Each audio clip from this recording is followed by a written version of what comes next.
I got so much motherfucking design on right now. Break it down, bring it back, make it clap. I got 3 old thoughts, new block, where that day. Bitches on my line, and you know they come straight. Hold up, what it not, 45, scope it cash like whoa. How you fucking with these hoes up? Assalamualaikum warahmatullahi wabarakatuh. Baik, di sini saya akan sedikit menjelaskan tentang bangunan hukum Islam di Indonesia. Divine Law dan Man-Made Law sebagai teori hukum. Hukum Islam dikategorikan sebagai Divine Law karena aturan-aturan yang ada di dalamnya dibuat langsung oleh Tuhan untuk mengatur kehidupan manusia di dunia. Bila kita perhatikan pengertian di atas, betul-betul menempatkan hukum Islam sebagai entitas yang murni, bersifat top-down dan melepaskan aspek-aspek historis sosiologisnya. Sebagaimana yang dapat kita pahami pula dari kutipan di bawah ini, konsep hukum menurut usul fiqh pada dasarnya terletak di atas pandangan bahwa hukum itu bersifat keagamaan. Sejak periode paling awal sejarah Islam, hukum telah dipandang sebagai keluar dan merupakan bagian dari syariah. Adapun syariah sebagaimana telah dijelaskan adalah pola tingkah laku manusia yang diatur oleh Allah Subhanahu wa taala.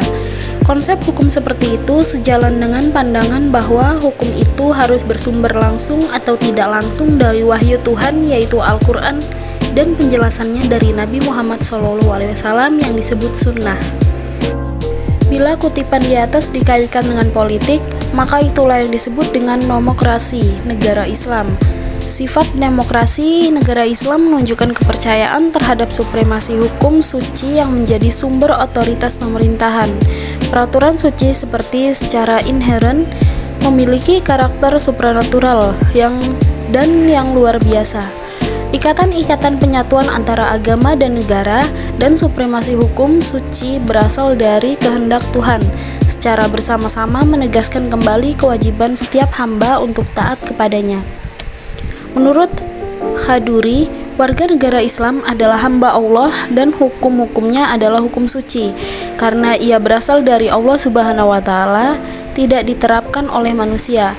Hukum suci seperti itu adalah pasti benar dan manusia hanya bisa mematuhi karena Allah Subhanahu wa taala lebih mengetahui dari otoritas maupun terhadap kebutuhan-kebutuhan hambanya. Dalam usaha dalam menaati hukum, manusia menyadari akan tujuan-tujuan agamanya, karena hukum dalam Islam memiliki karakter sebagai sebuah kewajiban religius. Pada waktu yang sama, ia juga memberikan dukungan politik bagi agama Islam.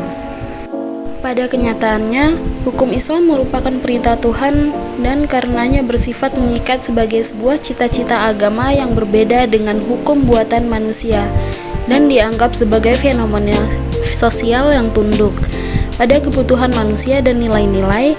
Karena alasan itulah, hukum dalam pandangan pemikir-pemikir muslim pada kenyataannya bukanlah termasuk kajian yang independen dan empiris. Sebagai implikasi dari kedua faktor tersebut, yakni sifat sucinya dan ikatan yang kuat dengan tradisi-tradisi lama, hukum Islam berkembang menjadi sebuah hukum yang statis yang bisa dianggap menjadi penghalang bagi terjadinya perubahan. Selanjutnya, perkembangan hukum Islam di Indonesia. Pada bagian ini kita akan mendiskusikan relevansi epistemologi hukum Islam Indonesia dengan pembangunan hukum Islam Indonesia dengan pembangunan nasional. Namun, sebelum kita lebih jauh membahas persoalan tersebut, terlebih dahulu sebaiknya mengetahui apa yang dimaksud dengan hukum nasional, mengapa kita membutuhkan hukum nasional, dan bagaimana caranya kita mewujudkan hukum nasional tersebut. Melalui penjelasan terhadap aspek-aspek inilah, kita akan mengetahui relevansi epistemologi hukum Islam dengan pembangunan hukum Islam. Pembangunan hukum Indonesia.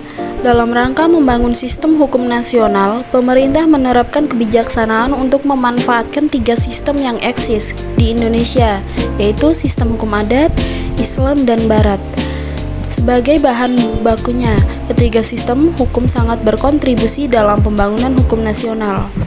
Tatanan hukum nasional Indonesia harus mengandung ciri-ciri berwawasan kebangsaan dan berwawasan Nusantara, mampu mengakomodasi kesadaran hukum kelompok etnis, kedaerahan, dan keyakinan agama, sejauh mungkin berbentuk tertulis dan terunifikasi, bersifat rasional yang mencakup rasionalitas, efisiensi, rasionalitas kewajaran, rasional kaidah dan nilai, dan yang terakhir responsif terhadap perkembangan aspirasi dan ekspektasi masyarakat.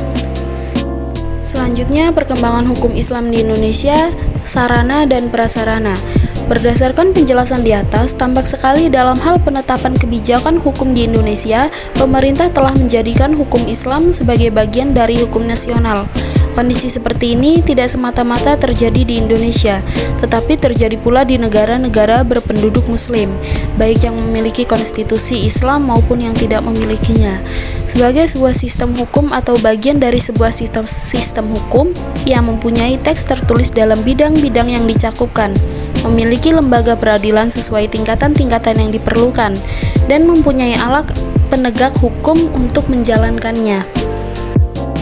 Baik, itulah tadi sedikit penjelasan materi tentang bangunan hukum Islam di Indonesia. Saya akhiri, wassalamualaikum warahmatullahi wabarakatuh.